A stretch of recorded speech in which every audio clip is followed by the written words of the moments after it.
we had the pleasure to have Jeannie Burke with us today. She's going to be talking about 1031 exchange. So thank you, Jeannie, for joining us today. It's a pleasure to have you with us. If you could please introduce yourself, tell us about your company, and the floor is yours. Thank you, Jeannie. Absolutely. Thanks, Hugo. I really appreciate it. So my name is Jeannie Burke, and I am a business development manager for First American Exchange, and I'm located here in the Chicago area, but I do cover 6 states in the Midwest, so I do a decent amount of traveling. My background is that I'm an attorney and I'm a real estate managing broker here in Illinois. I practiced law back in the 90s and then sort of transitioned into commercial real estate, and I had my own brokerage for about 13 years until I transitioned into this role, which was just kind of a joining of the two. It was part legal, part commercial real estate, and it's just been great. 1031 is a great niche world to be in, and there's been a lot of action lately, so there's a lot to talk about. We could sit here for a couple hours, but I will only take up, 10, 15, 20 minutes of your time. Do feel free as we go along. I'm happy to take questions as we go, so don't hesitate to just jump in. Now, I do have a PowerPoint that I can go through, so let's see. If there's a way I can be made the presenter so I can share my screen, that would be awesome. Let's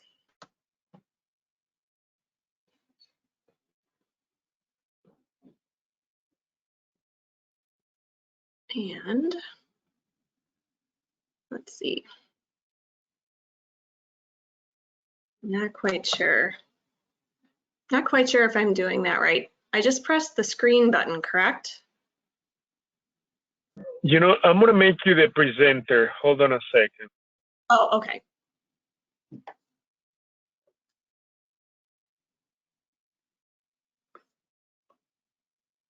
Okay, Jeannie, can you please try it again so we can see your screen? Sure.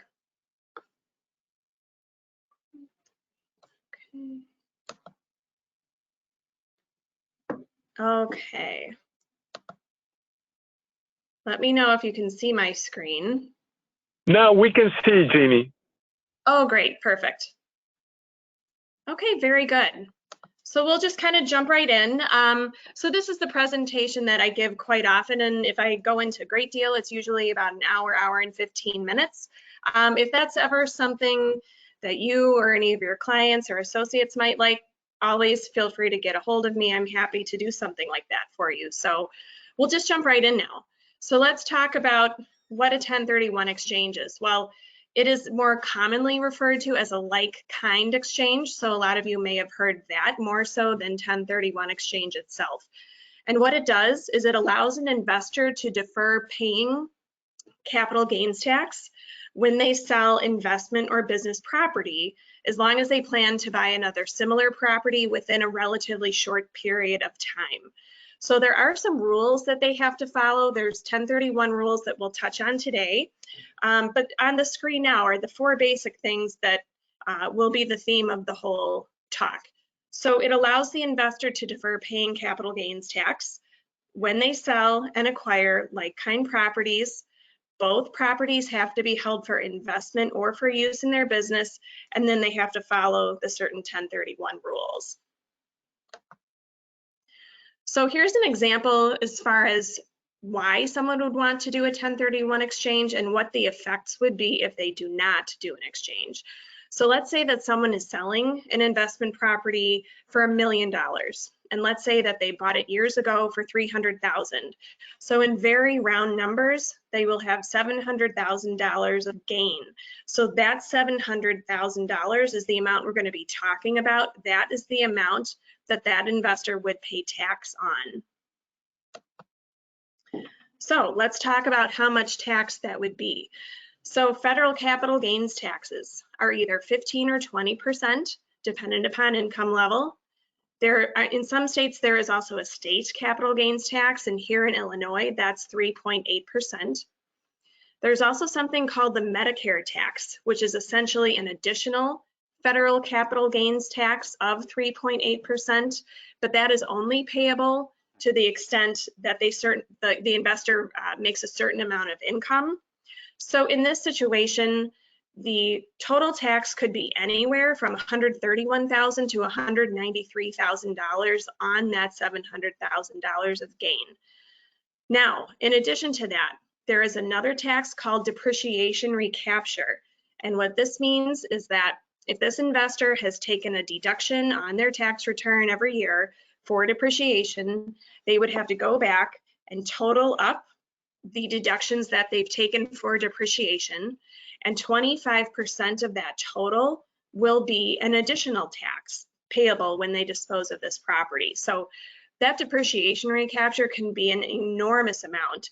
Even if some investors come to me and they say, Jeannie, I really have no gain, or I'm even selling at a loss, but I have a ton of depreciation. So the 1031 exchange can be used to defer capital gains tax and or depreciation recapture. So it's really a great tool.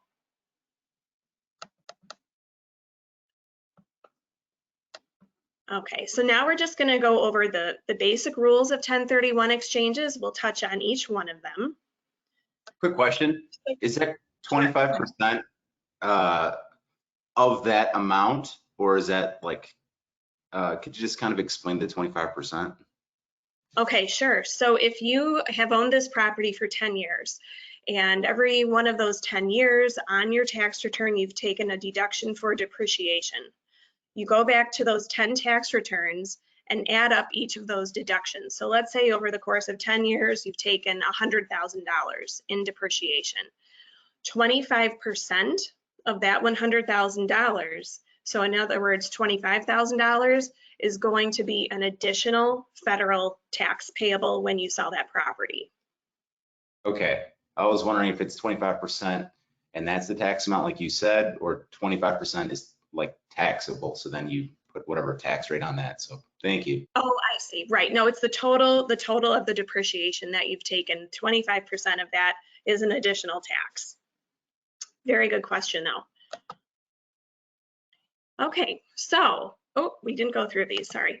So first of all, it actually must be an exchange, and we'll touch upon that and how you create an exchange. Again, the property sold and the property that you purchase have to be held for investment or for use in your business. There are time limits on when you have to decide what property you might like to buy, and there are time limits on when you actually have to close on that purchase. And there are also rules about how much you have to spend on your purchase to completely defer your tax. And then there's also something called the same taxpayer rule, also called the vesting rules, which essentially says the tax-paying entity that sells, that same tax-paying entity must buy the new property in the exchange. So we'll touch on each of those this evening. So first, a couple vocabulary terms. The relinquished property is the property that you sell in an exchange. The replacement property is the property that you buy. Qualified intermediary, that's what we do at First American Exchange. We essentially create the exchange for you using documentation and holding the funds. And then finally, there's something called boot. And boot is something in your exchange that creates a taxable situation. The most common is if someone keeps some cash out of the exchange from their sale and they don't use that exchange to buy their new property. Any cash that comes back to that taxpayer is considered boot, and that is taxable. So first, you have to have a valid exchange. So the most important thing to remember tonight is that the exchange always has to be set up in advance. So you have to have our exchange documents signed and returned to us before that closing is final. So typically what happens is the sale property closes first, the purchase property closes second. So we do have to have that exchange set up for you before the closing on your sale property or the relinquished property. If that relinquished property has already closed, it is too late to create an exchange. So in this situation, once that sale property closes, typically the closer will wire the proceeds from that sale to us at First American Exchange, and we hold those funds in a separate bank account for every exchange that we do. So once we receive those funds, we will open a separate bank account tied to that taxpayer's tax ID and their name, and the funds will sit in that account until they're ready to purchase their new replacement property.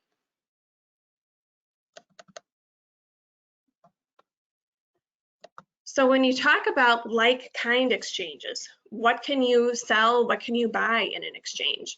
Well, there is some confusion here. Like-kind is often a little confused because people think, oh, well, like-kind means if I am selling a single-family home that I've rented out, I have to buy another single-family home. Or if I'm selling an office building, I have to buy an office building. The good news is that is not the case. Like-kind in the real estate arena has a very broad definition, and all real estate is like-kind to all other real estate. So as long as it is a piece of real estate that you've held for investment or for use in your business, it can be exchangeable. So for instance, on the slide, if you're selling a single family home that you've rented out, you could buy vacant land. If you sell an apartment building, you could buy a retail center. If you sell an office building, you could buy a warehouse. And if you buy a fourplex, you could also turn around and buy just a tenant in common interest in an office building. So keep in mind, you don't necessarily have to be selling or buying 100% of a property. You can just be selling a certain percentage tenant in common interest. And the percentage that you're selling does not have to match the percentage that you buy. So real quickly, sometimes when you're trying to determine what is like-kind and therefore what is considered exchangeable by the IRS, sometimes it's good to think about what properties are not like-kind and what the IRS does not consider to be held for investment. So first is your personal residence. So the IRS considers that to be held for personal use. So you cannot do a 1031 exchange on the home that you live in. You can't sell it, you can't buy it in an exchange. Similarly, the IRS considers vacation homes generally to be held for personal use and not for investment. There is an exception to this rule in one of the revenue procedures, where if you barely use the vacation home and you rent it out most of the time, there's a certain formula and calculation where then your vacation home may be considered investment and therefore exchangeable, but it's a pretty tight rule. Then that's something that we can certainly go over with you if you have any questions about that. Properties held for sale. These are most typically what we see are flips. People who buy a property, fix it up, sell it 6-9 months later to make a profit. The IRS does not consider these to be held for investment, which is very frustrating to investors because they come to me and say, well, of course I'm holding this for investment. But what the IRS is looking for is someone to hold that property for long-term gain or receiving of rent. So the IRS does not consider flip properties to be held for sale. There are also dual purpose properties, properties that you're holding for more than one use. So a common example would be your home, but your office is in your home and your office is held in connection with your business. When you sell your home, you actually can do a 1031 exchange on the value of that office. You would just have to consult with your CPA and come up with a value for that office. So let's say you're selling your home for $500,000. Let's say your CPA attributes $100,000 of that value to your office. You can do an exchange to the extent of that $100,000 office, sell that, and then go buy another investment or business property to the tune of about $100,000. Then there are certain things that are never exchangeable, and those are stocks and bonds and partnership interests. So what the partnership interest part means is that certainly LLCs and partnerships can own property, they can buy, they can sell property, but you can't buy into a partnership or sell your partnership interest in a 1031 exchange. You actually have to be selling and buying a piece of real estate. Okay, we'll talk about the time frames that are involved, and these are really important to keep in mind because there are no extensions to these. They are hard dates. So the first deadline is the 45-day identification period. And what this means is that from the date that your relinquished property closes, you will have 45 days to identify to us in writing. Essentially what happens is the address or the addresses of whatever properties you might be interested in buying in your exchange, okay? And there are 3 different methods for identification. I'll just talk about the 3 property rule, which is the most commonly used one because it really gives you the most flexibility. So under this rule, you're able to identify up to 3 properties regardless of their fair market values. So most people end up using that rule. The other 2 rules do have dollar value caps, and they can get a little tricky to use. Now, the second deadline is the 180-day exchange period, and this is at the point that you are required to close on the purchase of your new relinquished property. And that 180 days is also measured from that date that your relinquished property closes.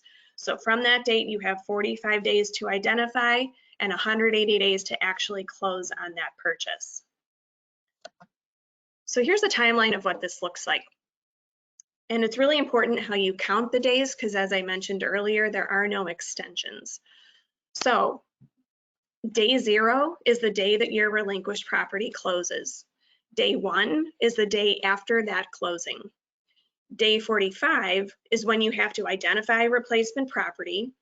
And day 180 is when you have to close on your replacement property. But the rule is a little more complicated than that, and this comes into play for those investors who close on their sale of their relinquished property late in the year. What the rule actually says is you have to close on that purchase the sooner of 180 days or when your tax return is due. So let's say an investor closed late in the year on their relinquished, let's say they sold it in December. Their 180-day deadline wouldn't be till sometime in May. But let's say their tax return is due April 15th. That would not give them the benefit of the full 180 days. So in order to get the benefit of the full 180 days, you merely file for an extension on your tax return. Obviously, those are extremely easy to get, but it's just something you have to think about ahead of time. And when you do that, please do make sure that you don't file your tax return until your exchange is complete. Okay, so let's talk about how much you have to spend on your new replacement property to completely defer your tax. So there's something called the Napkin Test, which will give you a basic idea of how much tax you could expect to pay or if you are able to defer all of your tax. So there's 2 things you have to do to completely defer all of your tax. The first is that you have to buy a new property equal or greater in value to what you're selling. So this is essentially comparing contract purchase price to contract purchase price. The second thing you have to do is have equal or greater equity in the new property, which essentially this means that you have to invest all of your net proceeds into the exchange and use all of those net proceeds to buy your new replacement property.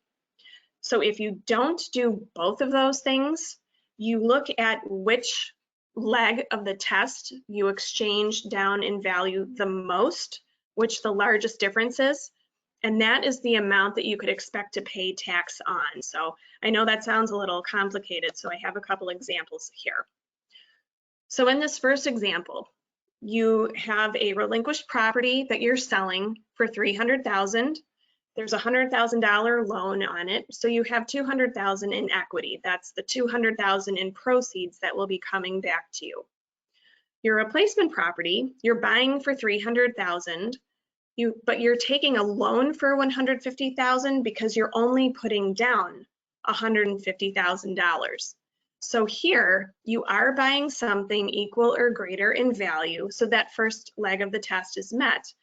But here you're getting $200,000 in proceeds, but only putting $150,000 down and keeping $50,000 for yourself and then just getting the larger loan. That definitely makes sense in the real world, that people would want to keep some of the cash for themselves. But from a 1031 perspective, the $50,000 that they keep for themselves is considered cash boot. So in this situation, that $50,000 difference would be subject to tax. In this next example, same thing, selling for $300,000, $100,000 loan. So you have $200,000 in equity or proceeds coming back to you. Now here, you're buying a new property for $400,000. So again, the first leg of the test is met. But here, you are putting all $200,000 of your proceeds down and then getting the loan for the remaining $200,000. So in this situation, there would be no taxable boot, and you would be able to defer all of your tax. Okay, we'll talk about the same taxpayer requirement as I mentioned a little bit earlier. So the same taxpayer who sells the relinquished property must also purchase the new replacement property. Now there are a couple of exceptions to that, and those are the entities that are disregarded. So for instance, a disregarded single member LLC would be one of the exceptions. So that would mean that John Smith as an individual could sell relinquished property, and the LLC, the John Smith LLC, of which he is the sole member, could buy the new property. Same would go for a revocable trust. If John Smith sold property as an individual, he could certainly turn around and buy new property in the name of his revocable trust. And the third exception is if a taxpayer happens to pass away during their exchange, their estate is able to complete the exchange for them. So these are just some examples of who is selling the relinquished property and therefore who must buy the replacement property. So if ABC Partnership sells, ABC Partnership must buy. If XYZ Corporation sells, XYZ Corporation must buy. Now, if the Wilson Revocable Trust sells, Rick and Sue Wilson as individuals could buy because that revocable trust is disregarded. If Mary Jones sells, the Jones LLC, of which Mary Jones is the sole member, could buy. And again, going back to the idea of partnerships and tenant in common interests, if John Smith sells his 100% ownership in a property, he could turn around and buy simply a 20% tenant in common interest in another property. Again, those percentages do not have to match. Question. Yes. So we cannot dissolve that LLC after selling the property and open a new LLC for new property and transfer that money from the old LLC to the new one. The only way you could do that is if both LLCs are single member disregarded LLCs. So if they are LLCs with more than one member, that LLC is the only entity that could sell and buy. So if it's sold under, like I said, if it's sold under the name of a single member disregarded LLC, let's say John Smith owns that, John Smith could open a different single member disregarded LLC that he is the sole member of and buy a new property under that name. But that's the only way it could work. If there's multiple members of the LLC, that's not, that would not follow the rules. Okay, thank you. Sure. Now, which brings up a good point. Sometimes what happens a lot, especially in the commercial world, is let's say a partnership, let's say it's an LLC with 3 partners, is selling a property. But let's say each partner wants to do their own thing. Maybe one wants to do an exchange, one just wants to cash out, pay the tax, something like that. So what do you do there? Because as we just talked about, if the partnership sells, the partnership is the only entity that can buy. So what happens quite often is referred to as the Dropin Swap. And what this means is that the partnership would deed the property to each partner as a tenant in common. So now each partner will own, let's say, a 33 1/3% interest in that property, a direct tenant in common interest. So each partner can then do whatever they want as far as either doing an exchange, maybe with another partner, maybe just cashing out, paying the tax. So that's a common solution to a common problem we see. It's mainly partnerships who have owned property for a long time together, and the partners just kind of want to do their separate things. So that is something that you can do, definitely something that we can talk to you about more when the time comes. Related party exchanges. I won't get into this too much because we could really get into the weeds here, but a related party exchange means that you are either trying to sell your relinquished property to a related party, or you're trying to buy replacement property from a related party. So first of all, let's just mention who is a related party. So for individuals, it's parents and grandparents, it's your children and grandchildren, siblings, and your spouse. So it's not every single relative that you have. It's not aunts and uncles and cousins. It's essentially immediate family. So if you're trying to sell to one of these individuals or buy from one of these individuals, depending on what you're doing will determine if it's going to work or not. So that's just something to keep in mind if you or a client are doing an exchange and they're trying to sell or buy from a related party. Definitely something to consult with us on. And then I want to talk just for a couple minutes about reverse and improvement exchanges. So a reverse exchange allows the client to close on their purchase before they close on their sale. This is a much more complicated process, a lot more moving parts, because we actually have to take title to the property that they purchase, and we have to hold that title until they're ready to sell their relinquished property. But it's a wonderful tool, especially we're seeing a ton of reverse exchanges right now with the market being as tight as it is. People want to lock down that property that they're purchasing before they sell. They're having no problem selling, but they're having much more trouble finding a property, closing on it, and things of that nature. So the advantage of a reverse is that you can close on the purchase without putting in a contingency. Also, the 45-day identification period is a little easier here. So here, you're actually identifying the property that you plan to sell. And most people know what property they plan to sell. It's usually just a little more difficult for people to figure out what they plan to buy. Now, here, you do have to acquire that new property without your exchange funds because you haven't sold your relinquished property yet. Okay, so sometimes there can be some financing issues there because we have to go on title to the property that you purchased, so we have to actually sign those loan documents as borrower. And then there are additional costs involved. If it is a commercial property, we would require a clean environmental report because First American will not take title to property that is contaminated. So just so you kind of know what a reverse is, it allows you to close on the purchase first and the sale second, and we can certainly walk through the ins and outs with you when you have that situation arise. And then finally, my last slide here is build to suit, also called improvement exchanges. So what this means is that the client can use their exchange funds not only to purchase that new piece of real estate, but they can also use their exchange funds to make capital improvements to that real estate and try to bring its value up. So the reason they would want to do this is keep in mind the napkin test that I talked about. If you're selling something for $1 million, you're going to want to buy something for $1 million to completely defer your tax. But let's say you're selling for $1 million, but you find a property for $800,000. Instead of making your exchange partially taxable on that $200,000 difference, you could do an improvement exchange and use your exchange funds to not only purchase that property, but put capital improvements into that property, hopefully raise its value up to that $1 million level so that you can then defer more tax.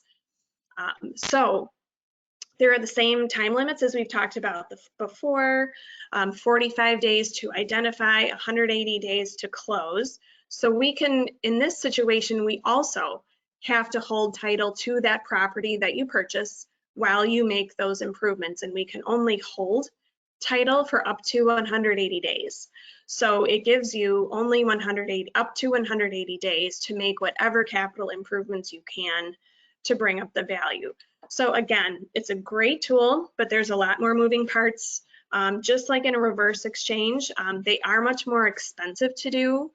But the greatest benefit here is that you are able to defer more tax based upon more capital improvements that you put into that property to increase its value. So this is my final slide. This shows all of my contact information. If you ever have any questions or would like to open an exchange, I would be your contact person for that. I'm always open to emails, phone calls. Like I said, if you or any of your clients are interested in a full seminar, like I said, which usually is anywhere from an hour to an hour and 15 minutes, please let us know. Sometimes we're even able to offer CLE credits or CE credits, depending upon your industry. So are there any questions right now as we conclude? Yes, I have a question. On your first example, if I gain 700,000 and use 500 to buy a new property and just keep the 200, I just pay the gain tax for that 200. If it will not add to my income tax, I mean, my other incomes. Okay, let me go back to this slide. So this would be a separate tax. So we're talking about capital gains tax. Income tax is something separate. So in this situation, if you're selling for $1 million, you're going to want to buy, remember, there's a two-prong test. If you're selling for $1 million, you have to buy something for at least $1 million to completely defer your tax. So that $700,000 is simply your gain. That's essentially what your net proceeds are going to be. Not exactly, because if there's a loan to pay off, that number is going to come down. I'm just talking very round numbers here. So if you sell something for $1 million, you're going to want to buy something for at least $1 million. If you don't, and if you only buy something for $500,000, you will pay tax on that $500,000 difference. Okay, thank you. You're welcome. Jeannie, I got a couple questions. First one is, let's say you have a second home, but you got the mortgage as a second home just because the interest rate's better, but really you don't live there. It's true. That's really like an investment property. Would you be able to use that as a like-kind exchange, or what's the rules on that? So it kind of depends. So if you ever have an exchange that is challenged by the IRS, they're going to look at your specific circumstances and your intent. So yes, they could look at your financing and see if it's financed as an investment property or as a second home, to show what your intent may or may not have been. That is a factor they could look at, definitely. However, if it is a property that you've rented out, maybe you rent it out, 9 months out of the year, you only use it a couple weeks out of the year for yourself, the IRS would look at those factual circumstances to make their determination as well. So yes, how the loan is structured will play a part. They will take a look at that. But the main thing to keep in mind is that the IRS would look at your intent and how you actually used that property. Okay. And then second question, more subjective. Doing the 1031 exchange, how much does that open you up to like an audit? Well, I don't have any statistics on that. I will tell you we don't see many audits. Most of the audits seem to go to those super large transactions, multi-million-dollar transactions. Yes, do some of the smaller transactions get audited? Sure, they do. I don't have any percentage on how many do or do not, but we don't hear a whole lot about audits on smaller things.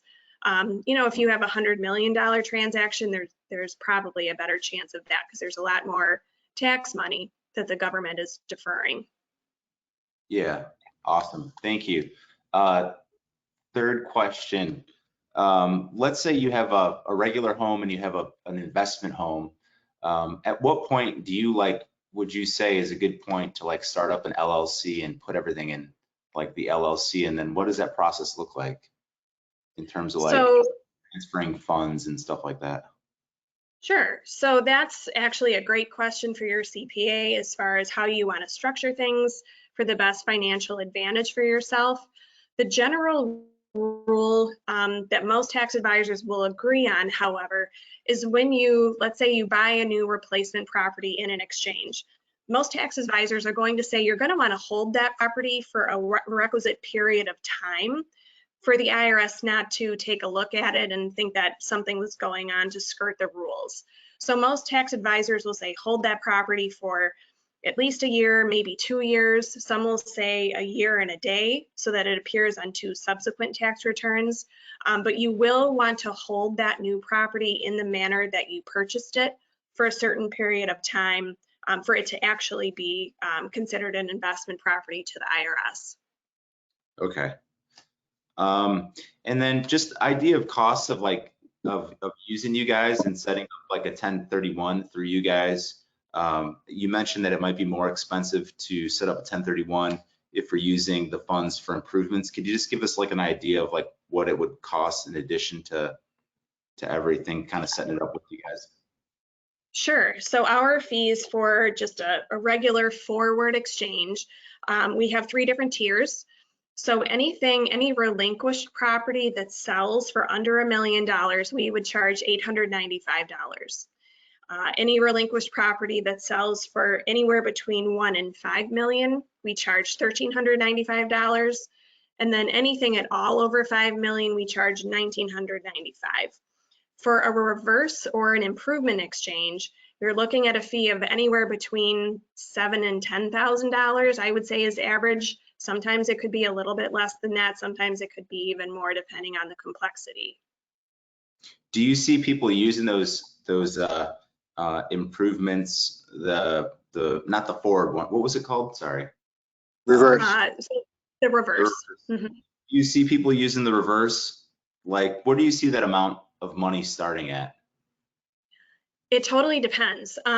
You know, some people will do a reverse on a smaller valued property, but they have enough gain and enough tax to justify the fee. So it kind of all depends on, you know, how much gain they have and how much tax they would have to pay. So I always tell people, you know, just take some time, sit down with your CPA first, figure out how much gain you have, and then based on your tax brackets, let's figure out how much tax you're going to have to pay. So if you know, it's kind of up to each individual. If you know, if they are only deferring $25,000 in tax, maybe they still think that an $8,000 fee is justified. Other people would not feel that that's justified. So it's just based on your own situation, how much tax you have, and then if you think that the fee justifies the deferral. Awesome. Thank you so much. You're welcome. Jeannie, I got a question. Sure. On the example you have up on the screen right now, let's just say I ended up with $100,000 of cash boot left behind. What tax rate would that be taxed at? Capital gains, depreciation, recapture, or ordinary income tax? So any cash left in your exchange that you don't spend on your new property will be taxed at the capital gains tax rates. So depreciation recapture only comes into play if you have depreciation on that property. So income tax, the actual income tax rates itself won't come into play here, except as far as income levels to determine what level of capital gains tax you're going to pay, but it will be taxed at the capital gains tax level. Would my rate go up based on the size of the exchange or only the size of the boot? Again, great question for your CPA. Most will say it's merely based on the size of your boot, which makes more sense to me. But that's definitely something to ask your tax advisor about. Okay, thanks. You're welcome. Anybody else? Okay, well, feel free to email me. I'll put my information back on the screen. Email me, give me a call if you have any questions. I'd be happy to email this presentation to you if you want something to refer to. I also have articles on every possible aspect of 1031s that you can imagine. So if you have a specific topic or a specific situation that you want some information on, please feel free to contact me anytime. Hey, Jeannie, I got one last question. Let's say we set up an account with you guys, and net proceeds of the property are $300,000, the sale property. Does all that money have to go with you guys, or can you say, hey, I'm going to pay taxes on 100,000 of this and 200,000 I want to go to the 1031? How does that work? Absolutely. So when we prepare our documents to set up the exchange, there will be a paragraph that asks you just that. And it will ask you, is there any amount of money you want to keep out of the exchange and you just want coming back to you at closing? So yes, you would specify how much you want coming back to you, and then all the rest would end up into your exchange. Cool. Thank you so much. You're awesome. You're welcome. All right. Well, if there aren't any other questions, I'm going to actually leave all of you because I have some duties to take care of with my kids. But thanks for having me, and please feel free to contact me anytime. Hey, Jeannie, thank you very much. You were awesome today. I really appreciate it. Thanks, Hugo. Really great to be here. I appreciate the invite. Okay, talk to you soon. Thank you. Thank you. I look forward. Thank you. Talk to you soon. Great. Okay, bye-bye. Take care. Bye-bye. So, friends, thank you for joining today. I think it was an incredible webinar done by Jeannie. I look forward to seeing you on Sunday for those who are in the CASHFLOW Inner Circle group. So thank you for joining and have a wonderful evening. Take care. Bye-bye.